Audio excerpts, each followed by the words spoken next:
First of all, let me just say I am not a professional. I have never done this before, and I'm going to try to remember very hard not to talk too fast. I took the theme for tonight's story very literally. It's life is a trip, and some of my best stories and favorite stories about life are about traveling, and so that was easy. But this story is sort of about not traveling. The story is about train strikes in France, and how every time I go there, there is a train strike. I don't know if anybody else. Okay. I thought perhaps it was just me and my husband, because every time we go, I think it's either bad luck or they see us coming. So, anyhow, the first time we went to France together was 15 years ago. We got married, we love France, we love cheese, we love wine, and we are also very cheap. And we have friends who live in France. And so we don't think twice about spending spending thousands of dollars to go on an airplane to go somewhere we can stay for free. So we have these friends in Bordeaux. We were deceived because we get off the train in Paris and immediately get on the TGV, one of my 10 words of French that I know, even though I've been in France 3 times. We get on the TGV, no problem. We arrive in Bordeaux, we have a lovely time, we drive back to Tours after 10 days. And in Tours, we're going to have the grand finale of our honeymoon, 3 nights in Paris. So Tours is maybe 45-minute train ride outside of Paris.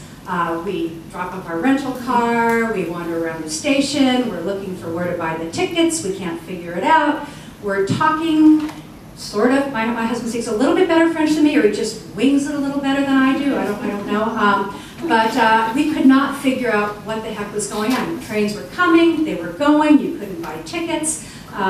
We would ask people, where's the train to Paris? And they would go there, we'd lug our bags over there, and no train to Paris. And someone would say, well, over there. And this went on for probably 15, 20 minutes, and the train we were supposed to catch was, was nowhere to be seen. And then someone said, oh, there's the train. And literally, it was a train that was pulling out of the station. And so the great story of our honeymoon, we actually got to enact one of those scenes where we were running after the train, throwing the luggage onto each other, and I got to, at the last minute, reach out and give my new husband, my groom, a hand to pull him onto the train. Of course, there were no seats on this train because everybody in Tours had figured out, oh, there's a free train to Paris, because the ticket takers were the ones who were on strike. So anyway, we ended up in the little smoking area, there's no seats, but there's a smoking area, sitting on our luggage. I don't think we were actually smoking, because we don't smoke, but I probably might have, because at that point I needed something. But it didn't matter because we were on the train to Paris. So next trip we're in France, and we dropped off the car in, you don't want to hear the details, but bottom line is we ended up in this town called Perpignan, which is really kind of a hellhole for Paris. We didn't know that because it's Perpignan, it sounds lovely. It's right above the border to Spain. We had spent some time in France and we were going down to Barcelona. So here we are in this border town. We dropped off our car, we hauled our bags through the town, and it's past the kebab shops, not the croissant shops. It was a strange little town. And in fact, at one point when we were sitting there, we got there early because we wanted to make sure we didn't miss the train. And we're sitting at the cafe across the street, and their bus goes by for St. Assicle. I kid you not, we have a picture of it. So anyway, Perpignan, home of St. Assicle Church. We wander over to the station about a half hour before we are to go, catch our train down to Barcelona, and we noticed that all of the, in France they light up the gates where you're supposed to go to catch the train, and all the ones there were many on there, but there wasn't one for Barcelona. Looking and looking, and we finally asked someone, and she said, "Oh no train today, no train to Barcelona. There's a strike." Okay. So what do we do? We go get a rental car and drive over. No, remember we're cheap. That would be like 600 euros to get the rental car. Seriously, it was a huge fee to drop it off on the other side. So, oh, what are we going to do? Well, you could take a train over there and maybe catch one down to Barcelona. And I'm thinking, shoot, we've already paid for our hotel room.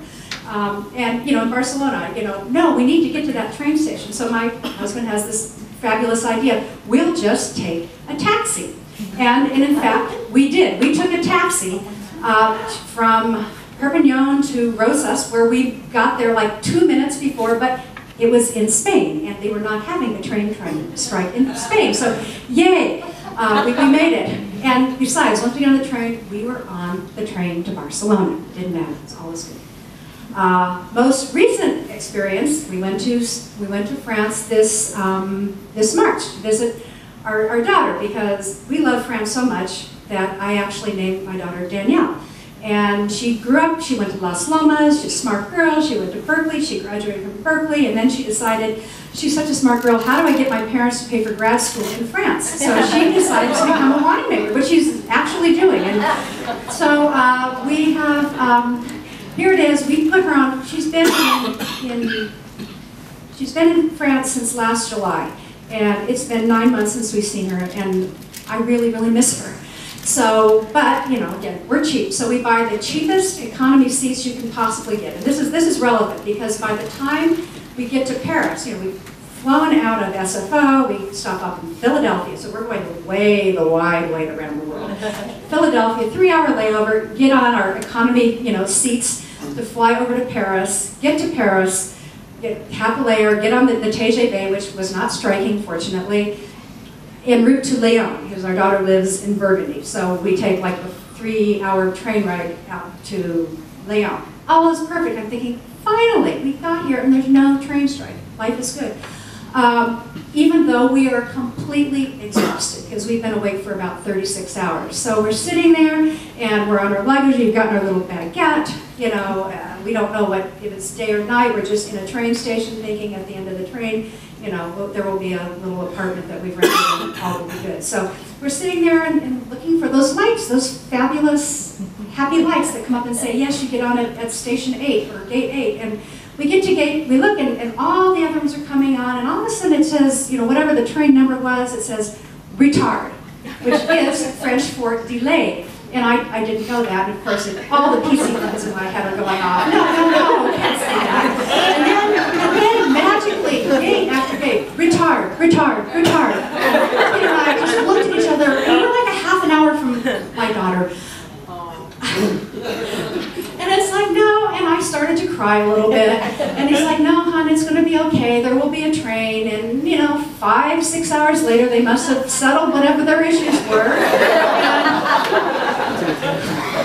And finally, we get on the train. Of course, we're on the train. You know, we haul. I mean, it's amazing to see two middle-aged people run so fast. Damn it, I wanted to be on that train. So we get on the train, we settle in, we think we're on the right train, we ask the woman next to us and are not speaking French, and she says, yes, and then there was a thing on our ticket that said we had to transfer in this town that was like 10 minutes outside of Beaune. She's in this town of Beaune, which is in Burgundy, where they make all the wine. And so we get there and we ask around, and it's like, yeah, you get off here to transfer. So we got off and thought, oh God, when will the next train come?